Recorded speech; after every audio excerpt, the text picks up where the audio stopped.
In this video, we're going to talk about the power supply. So the power source comes from this plug-in transformer module. It's 3 prongs, so it has a ground terminal.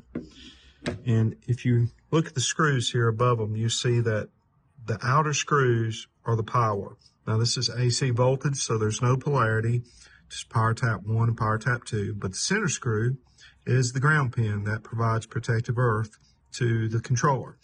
So the protective earth pin, we're using the black cable. If we come over to the controller, the power tap is on the bottom right of the circuit board, as indicated on this drawing for the 448210 LCW controller. So the earth ground, the center screw, goes to the protective earth terminal. And you can see the PE terminal aligns with these 2 screws, so either of those 2 screws is protective earth. The next pair of screws is the first AC voltage tap.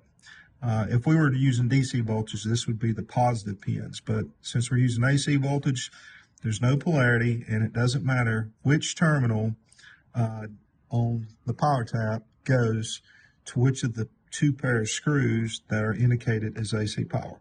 So we chose the brown wire to go to the center terminal, center power tap, the first power tap, and then the last pair of screws to go to the end power tap, or the second power tap. So the brown and the blue are tied to the 2 AC power taps.